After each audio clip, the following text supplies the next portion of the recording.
Before this hearing even gets underway, you need to understand why this case immediately grabbed the court's attention.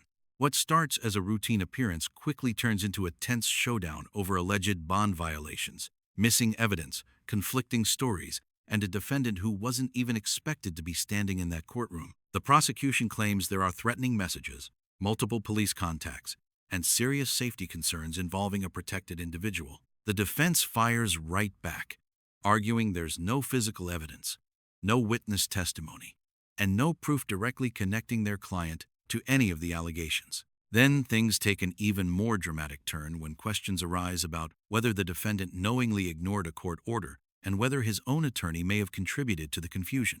As the judge digs deeper, emotions rise, patience wears thin, and what should have been a straightforward hearing suddenly becomes a battle over credibility, responsibility, and courtroom accountability. Keep an eye on the judge's reactions throughout this hearing because they ultimately become one of the biggest factors influencing what happens next. The real question is, who's telling the truth, and whose version of events will the court believe?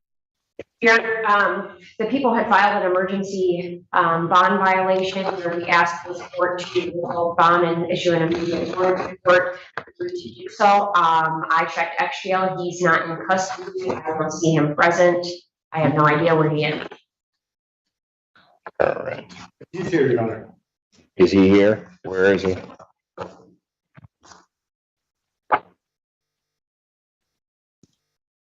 Where? You need to come up. I'll call your case. Court calls the case, People versus Cameron Carter. Morning, Your Honor. John Vincent on behalf of the defendant who stands to my right.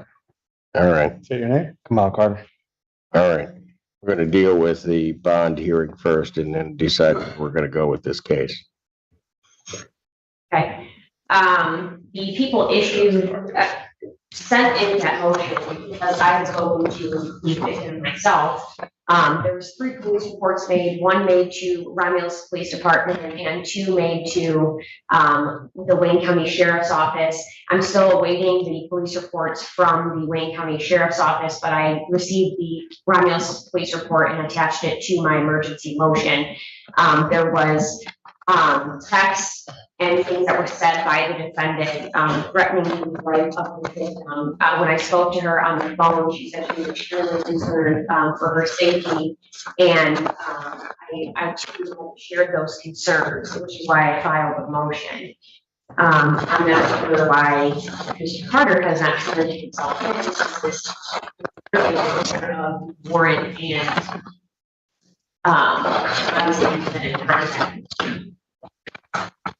I would ask that the bond to be set at a very high rate, or by the court and or to remain in one vote. These are 3 different violations of bond. He also has a he has the no contact, he has the no go to that we have in this case, and so I don't understand what the reason that he needed to reach out for any reason. Mr. Vince. Well, Your Honor, is the witness here? Because that is all. I mean, all the allegations are based on her words. There's been no police contact, no video, no third-party witness, no DNA, no fingerprints, no police contact with my defendant here. So he wants a hearing on this bond violation? None of these phone numbers connect to his account. He absolutely denies the allegations in here. There is no physical evidence, and if there is not a witness here, Your Honor, then both the underlying case should be dismissed and this alleged. I'm not even talking about the underlying case. So just deal with what I told you to deal with. All right, well. Does he want a hearing on the bond violation? Absolutely, Your Honor. When are you going to have the other report? I'm not sure, but I can check on that today. I'm also waiting for the actual screenshots of the text messages that are written in the Romulus Police report. And if he's saying that that's not his phone number, I can also get a search warrant as to that effect. Now, in that police report, there are 6 phone numbers listed. The police report indicates that none of those numbers are Mr. Carter's. If there are screenshots, I have not received those screenshots. It's the first time I'm hearing that there are 2 other potential police reports out there. However, this police report says that 2 officers showed up. I don't know how Wayne County.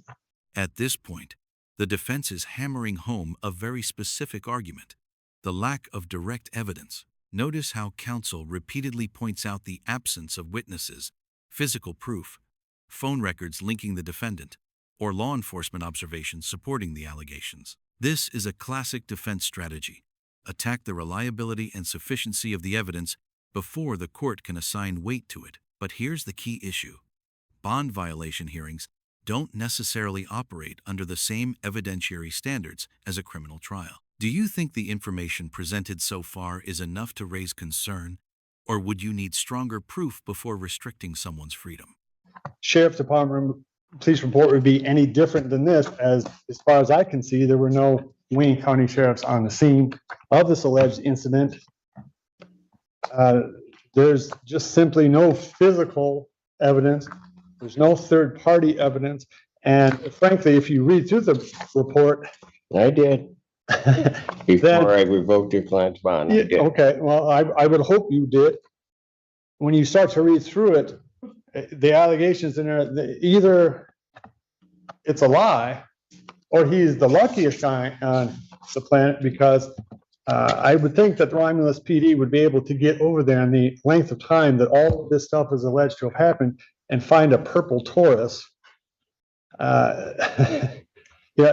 She says at 1 p.m. He began to call her, and it somehow got into an apartment, beat on the door of the apartment, left the apartment, started yelling through the window, and generated somehow, all while outside, 6 other phone calls from 6 different numbers, none of which line up to the defendant.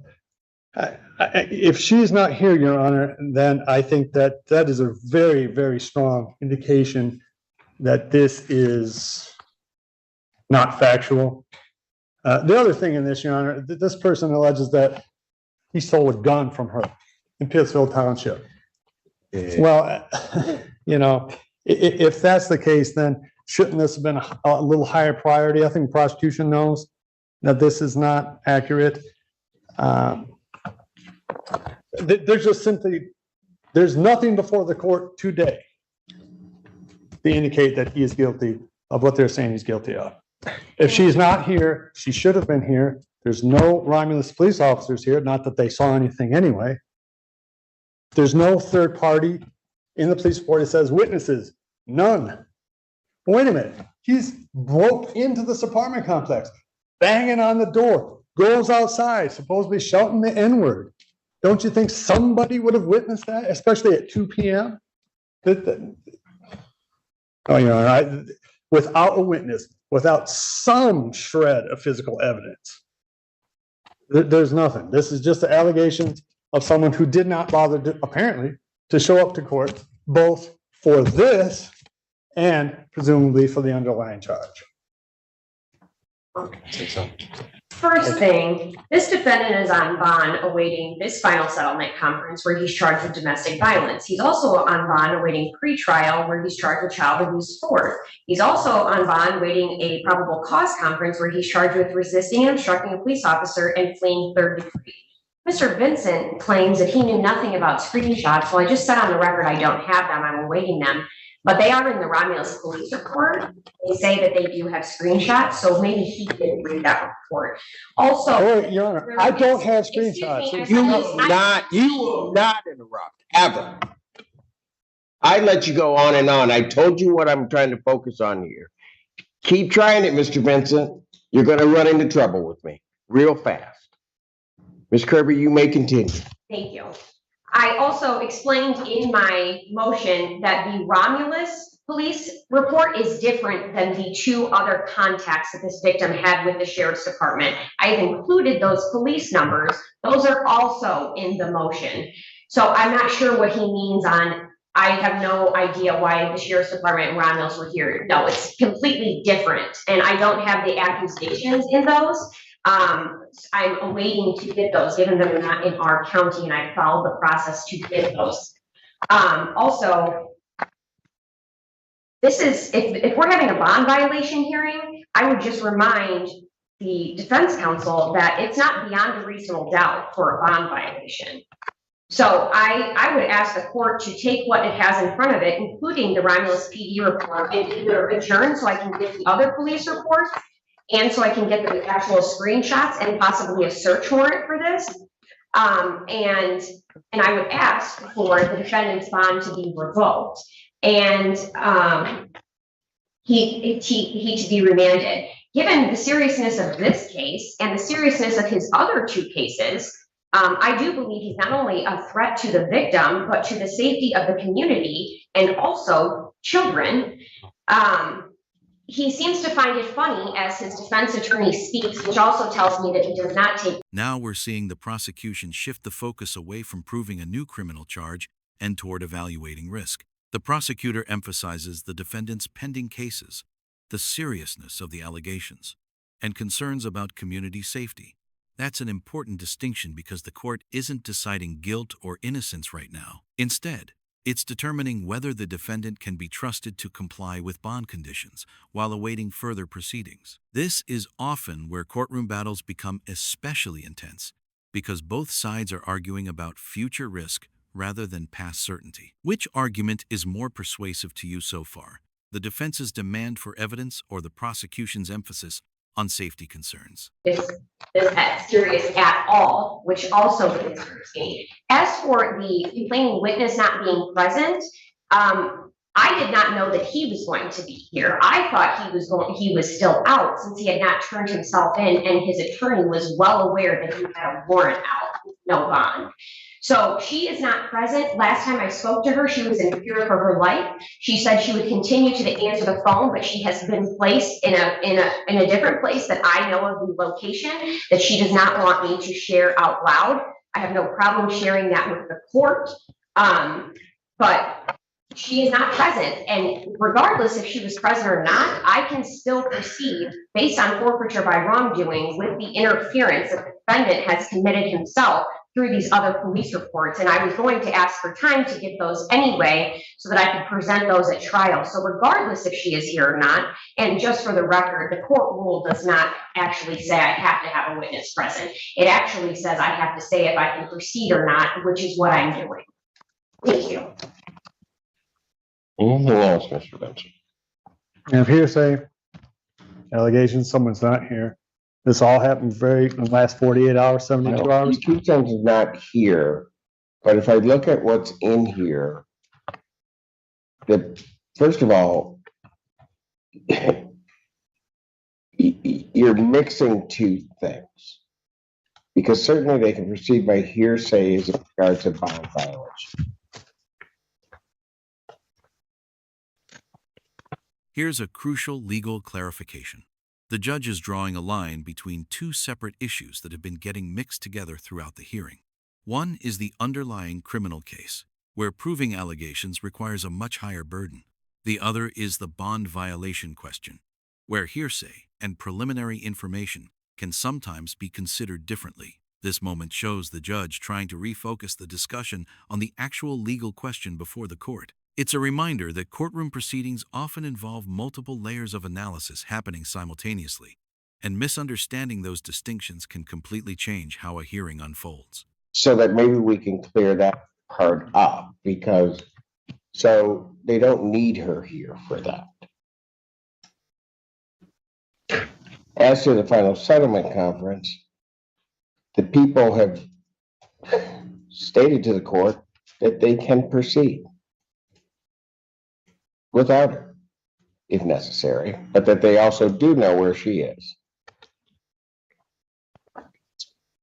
I don't know how they could possibly proceed when there is not a snitch. That's not your issue.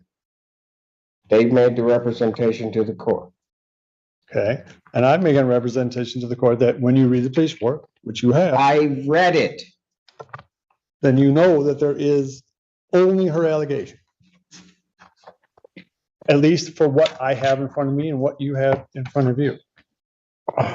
And he is here. He's availed himself to the court every time that I've had anything to do with him.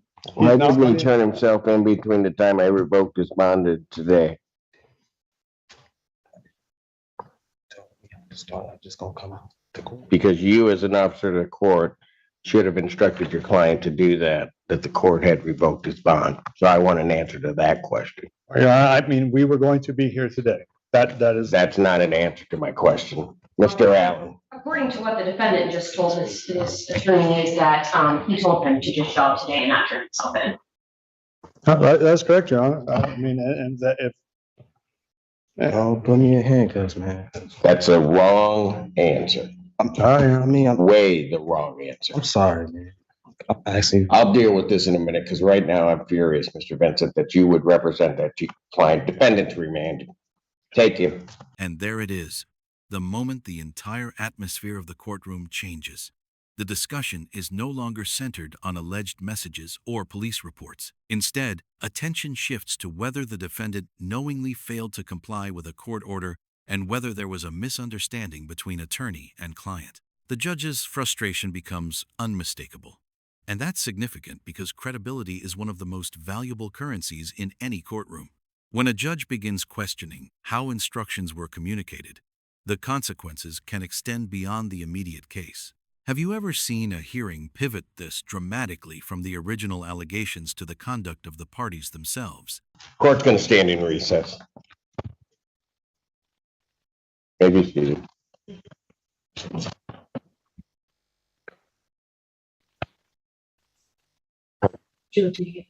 Yeah. Can you bring him? Somebody back there with him. Can you bring him out? Court calls the case of the people versus Cameron Carter. Recall. It was going to have to control. Now, Vincent, on behalf of the defendant. Yeah, there was absolutely a mix-up. And as much as my understanding was that he had spoken to the court and they did not tell him to come in, and I should have come in. Yeah, it's absolutely a mistake on my part. Well, it's not only a mistake, it's a sanctionable offense. And I think you ought to know that. To willfully tell a client or even to intimate to a client that they should in some way disobey a court order. In no way, shape, or form, Your Honor, did I meant to have that effect happen. My understanding was that he had seen you in person this week and that from the court front, I would never, and I think you know that about me, I would never have anyone try to knowingly or disobey an order. I would never knowingly disobey any of your bond conditions or orders. He is, I mean, I don't know, Your Honor, this is a horrible mistake and I'll fall on my sword for it, but it is a misunderstanding. Not any, in no way, shape or form was I trying to get him to avoid justice, and he certainly is trying to avoid justice on this, Your Honor. I understand that these charges and allegations are serious. I mean, all I can say, Your Honor, is that my understanding was that he had spoken to the court this week and that he was free to come here Friday. We clearly had, at no point did I ever advise Mr. Carter to do anything else other than follow the law. And I must have told him that a dozen times, that every time I've talked to him, do not violate your bond, don't violate your bond, show up Friday.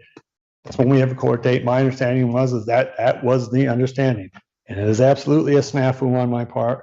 And I beg the court's forgiveness. He has an appointment today at 2 p.m. to see Washington Community College counselor. He's trying to get his CDL so he can take care of his kids. He is working at another job. He's availed himself to court today, Your Honor. If this is bound over to jury selection, he'll be there then too. He understands this is serious, Your Honor. He's just vehement in his innocence, and I perhaps have been overzealous on my part. I meant no disrespect to you, the court, to the people. What I'm going to do in this case, because, I mean, something's got to be decided as to what was told this defendant. That may have to be resolved some other way, but the court will take whatever action it deems necessary, and I won't do that until June 26th, if I deem it appropriate to do so, because as angry as I am right now, I'm not going to make that decision on that. I will set a bond hearing in person in this case for June 26, 2023 at 9 a.m. All of the paperwork will be sent over, and we can deal with it at that point. In the interim, defendant's bond is revoked. I will adjourn the jury final settlement conference that we were going to have today, as well as the jury selection. Jury final settlement will be my next one, August 11th, 2023 at 9 a.m. Jury selection, August 14th, 2023 at 8:30. Defendant's remanded. Yeah, my echo.